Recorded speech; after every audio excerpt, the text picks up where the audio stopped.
And এখন শুধু আমাদের এই হ্যান্ডেল ক্লিক ফাংশনটাকে ইমপ্লিমেন্ট করতে হবে। সো হ্যান্ডেল ক্লিকের জন্য আমরা একটা ডিসপ্যাচ ফাংশনকে নিয়ে নিতে পারি এবং এই ফাংশনটার ভেতরে অবশ্যই আমরা একটা অবজেক্টকে পাঠিয়ে দিব এবং এই অবজেক্টের ভেতরে একটা টাইপ অ্যাট্রিবিউট মাস্ট বি লাগবে। তো আমরা আমাদের ডিলিট আইটেম ভ্যারিয়েবলটাকে এখানে দিয়ে দিতে পারি। গত কয়েকটা ভিডিও যদি না দেখে থাকেন তাহলে ভাই অবশ্যই দেখে আসবেন, না হলে খুব সম্ভবত আপনারা এই ভিডিও দেখে কিছুই বুঝতেছেন না। সো মাস্ট বি গত কয়েকটা ভিডিও দেখতে হবে। অ্যান্ড আমরা এখন আমাদের হ্যান্ডেল ক্লিক ফাংশনটার দিকে একটু তাকাবো। হ্যান্ডেল ক্লিক ফাংশনটা আমাদের প্রত্যেকটা আইটেমের এই রিমুভ বাটনগুলোর জন্য, এবং আমরা যেহেতু এক একটা আইটেমকে সিলেক্ট করে রিমুভ করতে চাইতেছি সেহেতু আমাদেরকে অবশ্যই ওই আইটেমের আইডিটা নিতে হবে, না হলে আমরা কোন আইটেমটাকে ডিলিট করব বুঝবো কিভাবে, তাই না? সো এই কারণেই আমরা হ্যান্ডেল ক্লিকের ভেতরে আইডি প্যারামিটারটাকে নিয়ে রাখছিলাম। এবং এখন আমরা কিভাবে আমাদের এই রিডিউসার ফাংশনের ভেতরে আমাদের ডিসপ্যাচ থেকে এই আইডিটাকে পাঠাবো। সিম্পল, যেহেতু এটা একটা অবজেক্ট সেহেতু এটার ভিতরে আমরা আইডিটারে লেখা দিতে পারি, অটোমেটিক্যালি আমরা রিডিউসারের ভেতরে ওটারে পাওয়া যাবো, শেষ। এছাড়া অন্য কিছু না, যেহেতু অ্যাকশন অবজেক্ট আমরা পাইতেছি এবং ওটার ভেতরেই আমাদের সকল অ্যাকশনগুলো থাকতেছে এবং ডিসপ্যাচের ভেতরে আমি যে অবজেক্টটারে পাঠাইতেছি ওইটাই আসলে অ্যাকশন অবজেক্টটা, সেহেতু ওই অবজেক্টের ভেতরে অবশ্যই আইডিটাও থাকবে, যেহেতু আমি অবজেক্ট আকারে এটারে পাস করে দিছি, রাইট? এটা চেকিং করার একটা ইজি ওয়ে আছে। আমি জাস্ট এখানে লক করে দিব আমাদের অ্যাকশনটাকে। সো অ্যাকশনটাকে এখানে লক করে দিলাম এবং আমি ইন্সপেক্ট টুলে চলে আসব, রিলোড করব, কনসোলে যাব, যে কোনো একটা রিমুভ বাটনে প্রেস করব এবং আমরা এখানে অবশ্যই একটা এররকে দেখতে পারবো, কারণ আমরা এটার কোনো চেকিং করতেছি না। কিন্তু এররের ঠিক উপরে যদি তাকাই তাহলে এখানে দেখতে পারবো যে আমাদের ডিলিট আইটেম এবং আইডি বিশিষ্ট একটা অবজেক্ট লগ হয়ে গেছে। সো আমাদের অ্যাকশন অবজেক্টের ভেতরেই আমরা আমাদের যাবতীয় ফাংশনাল ইনফরমেশনগুলোকে আমাদের রিডিউসারে পাঠিয়ে দিতে পারি ডাইরেক্টলি। বাট এটা বেস্ট প্র্যাকটিস না, আপনারা চাইলে এটা করতে পারেন। জাস্ট এটার যদি ট্র্যাক রাখেন, আপনার ফুল প্রজেক্ট যদি আপনি এভাবেই করে থাকেন রিডিউসারের মাধ্যমে, তাহলে হ্যাঁ অবশ্যই আপনারা এটা করতে পারেন, কোনো সমস্যা নেই। কিন্তু বেস্ট প্র্যাকটিস হচ্ছে আমরা যে কোনো ধরনের এক্সট্রা ইনফরমেশনকে যদি অ্যাকশনের মাধ্যমে পাইতে চাই তাহলে আমরা এই ডিসপ্যাচের ভেতরে যে অবজেক্টটা দিব সেটা টাইপ অ্যাট্রিবিউটের সাথে একটা পেলোড নামক অ্যাট্রিবিউটকেও অ্যাড করে দিব। এখন এই পেলোড জিনিসটাও জাস্ট একটা নাম মাত্র, এটার ভিতরে অন্য কোনো কিছু নাই। আপনারা চাইলে এটারে আলু ভর্তা দিতে পারেন, কোনো সমস্যা নাই। বাট পেলোড কমিউনিটি গাইডলাইন এবং রিয়েক্টের যারা ডেভেলপার আছে তারাই দিতে বলছে, এই কারণে ওইটাই দেওয়া ভালো আমার মনে হয়। তো এখানে আমি একটা পেলোড নামক অ্যাট্রিবিউটকে নিয়ে নিব এবং এই পেলোড অ্যাট্রিবিউটের ভেতরে আমি একটা অবজেক্টকে পাঠিয়ে দিতে পারি, যেই অবজেক্টের ভেতরে আমরা অন্যান্য সকল অ্যাকশন রিলেটেড ইনফরমেশনকে ঢুকায় দিব। সো আমাদের এই অ্যাকশনের জন্য শুধুমাত্র টাইপ বাদে আরও কিছু জিনিসপাতি আছে যেটা আমরা পেলোড অ্যাট্রিবিউটের ভেতরে রাখতেছি এবং সেটার জন্য একটা অবজেক্টকে আমরা তৈরি করে রাখছি। সো আমি এখন যদি আরেকবার পেজটাকে রিলোড করি এবং যে কোনো একটা রিমুভ বাটনে প্রেস করি তাহলে আমরা দেখতে পারবো যে এখন আমাদের অ্যাকশনের ভেতরে একটা টাইপ অ্যাট্রিবিউট আছে এবং একটা পেলোড অ্যাট্রিবিউট আছে, যেটা হচ্ছে আরেকটা অবজেক্ট, এবং এটার ভেতরে একটা আইডি অ্যাট্রিবিউট আছে যেটা সেট করা কততে 2তে। আমরা 2 নাম্বার আইডি বিশিষ্ট আইটেমে ক্লিক করছি এবং আমরা এখন আগের যে লজিকটা ছিল সেটাকেই ব্যবহার করতে পারি। আমরা আমাদের পুরো স্টেটের ভেতর দিয়ে ফিল্টার করব এবং প্রত্যেকটা আইটেমের আইডির সাথে আমরা আমাদের এই পেলোডের আইডির চেকিংটা করব।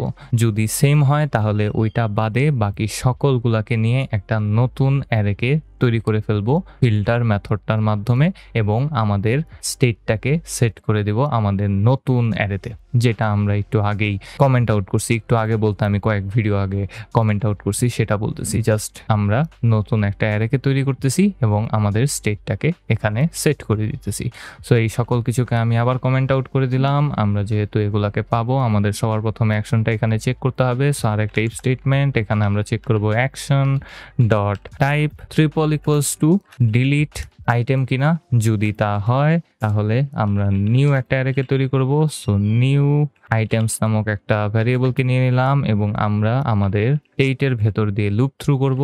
So state dot items dot filter মেথডটাকে ব্যবহার করতে পারি অ্যান্ড এটার ভেতরে আমরা প্রত্যেকটা আইটেমকে একে একে পাওয়া যাব এবং এই অ্যারো ফাংশনটা সিম্পলি রিটার্ন করবে item dot id triple equals to not equals to action dot payload dot id কিনা, কারণ আমাদের আইডিটা আমরা আমাদের অ্যাকশন অবজেক্টের ভেতরে পেলোড অ্যাট্রিবিউটের ভেতরে আইডি অ্যাট্রিবিউটে পাবো এবং আমরা জাস্ট চেক করতেছি যে সমান সমান না হইলে আমরা ওই অবজেক্টটা নিয়ে যেন নতুন একটা অবজেক্টকে তৈরি করতে পারি এবং আমরা ফাইনালি রিটার্ন করে দিতে পারি আমাদের নতুন স্টেটটা। সো এখানে আমরা আমাদের স্টেটের একটা কপিকে তৈরি করে নিলাম, এখানে আমি ট্রিপল স্ল্যাশ দিয়ে ফেলছি। সো স্প্রেড অপারেটর স্টেট কমা দিয়ে আমাদের আইটেমস কোলন দিয়ে এটাকে সেট করে দিব নিউ আইটেমসে এবং আমাদের কাজ শেষ হয়ে যাওয়ার কথা। এই সকল ফাংশনালিটি আমরা আগে ইমপ্লিমেন্ট করছি একেবারে শুরুর দিকে, মিডল বরাবর সব সময় ধরতে গেলে প্রত্যেকটা ভিডিওতে এডি করছি ভাই। এবং এতটুকু হয়ে যাওয়ার পর আমরা ধরতে গেলে এই ফাংশনালিটিটাকে ইমপ্লিমেন্ট করে ফেলছি। একটু রিলোড করলাম, রিমুভ বাটনে প্রেস করলাম, আমাদের ওই আইটেমটা খুব সুন্দরভাবে রিমুভ হয়ে যেতেছে। রিসেট আইটেমসে ক্লিক করলাম, আমাদের সকল আইটেমস ফেরত আসতেছে। ডিলিট অল আইটেমসে ক্লিক করলাম, সকল আইটেমস গায়েব হয়ে যেতেছে এবং এভাবেই আমরা ইউজ রিডিউসার হুককে ব্যবহার করে আমাদের স্টেট ম্যানেজমেন্ট করতে পারি। পরবর্তী কথাবার্তিতে যাওয়ার আগে আমি একটা কাজ করতে পছন্দ করি, সেটা হচ্ছে যদি আপনারা লক্ষ্য করেন আমাদের রিডিউসারের ভেতরে যতবার আমরা অ্যাকশন থেকে কোনো কিছুকে নিতেছি আমাদের জাস্ট ডট অপারেটরটা অনেকবার ব্যবহার করতে হইতেছে। সো পেলোডের ভেতরে যদি এমন কোনো অ্যাট্রিবিউট থাকে যেটা আরেকটা অবজেক্ট, তাহলে ওইটার পরেও আমার ডট দিতে হবে ওইটার কোনো ডাটাকে নিতে গেলে। সো এগুলাকে আমি আগে থেকে ডিস্ট্রাকচার করে ফেলতে পারি, বাট আপাতত আমি করব না। আপনারা যদি চান নিজেরা প্র্যাকটিস করতে পারেন এটাকে ইজি করার জন্য। এই ভিডিও সিরিজটা যদি দেখা থাকেন তাহলে আপনারা এগুলো বেশিরভাগই নিজের মন মতো করে নিতে পারবেন।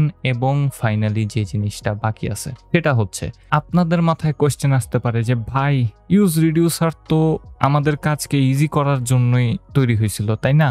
আমাদের কোডটা জানি একটু সাজানো গোছানো থাকে, মাল্টিপল ডেভেলপার্স জানি এটারে ঠিকঠাক মতো মেনটেন করতে পারে, ওই সকল জিনিসপাতির লেগা আসিল।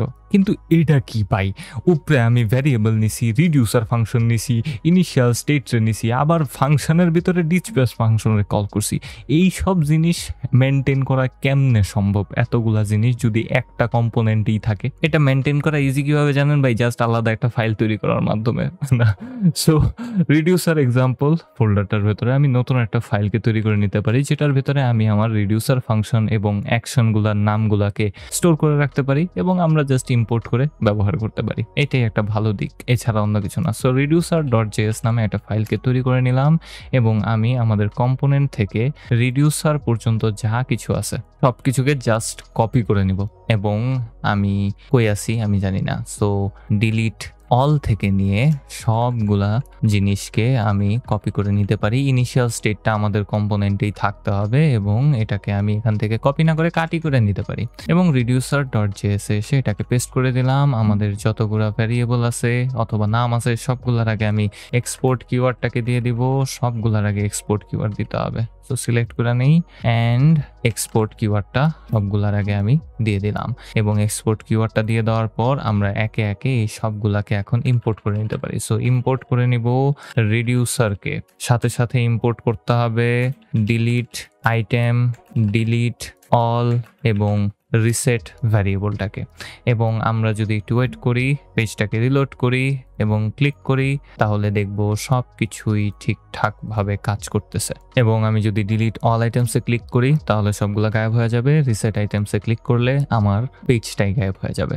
এইটার পেছনে একটা ছোটখাটো বাগ আছে, কারণ হচ্ছে এই যে রিডিউসার ডট জেএস যদি ফেরত আসি তাহলে দেখবো আমরা এই ফাইলের ভেতরে রিসেট অ্যাকশনটার জন্য যে নতুন অবজেক্টটাকে রিটার্ন করছি সেটা হচ্ছে আমাদের আগের স্টেট এবং আইটেমস অ্যাট্রিবিউটটার ভেতরে সেট করছি আমি ডাটাকে, কিন্তু এটা তো অন্য ফাইল, এটার ভেতরে ডাটা আইবো কেমনে, তাই না? সো এই ডাটাটাকে এখানে ইম্পোর্ট করে নিলেই আমাদের এই সকল এরর দূর হয়ে যাওয়ার কথা। সো ইম্পোর্ট করে নিব আমি এখান থেকে ডাটা এবং ওয়েট করলে আমাদের পেজটা ঠিকঠাক হয়ে যাবে। আরেকবার রিলোড করে নিলাম, ডিলিট আইটেমসে ক্লিক করলাম, রিসেট আইটেমসে ক্লিক করলাম, রিমুভ সবকিছু ঠিকঠাকভাবে কাজ করতেছে অ্যান্ড উই হ্যাভ ডান ইট। আমাদের ইউজ রিডিউসারের মাধ্যমে এই ছোটখাটো অ্যাপটা তৈরি হয়ে গেল এবং আমাদের কোডের ভেতরে আমরা জাস্ট সিম্পলি ডিসপ্যাচ ফাংশনটাকে কল করতেছি এবং আমাদের রিডিউসারটা অন্য একটা ফাইলে থাকলেও ওইটা নিয়ে আমাদের তেমন কোনো প্যারা খাইতে হইতেছে যাইতেছে না। এবং এটাই ছিল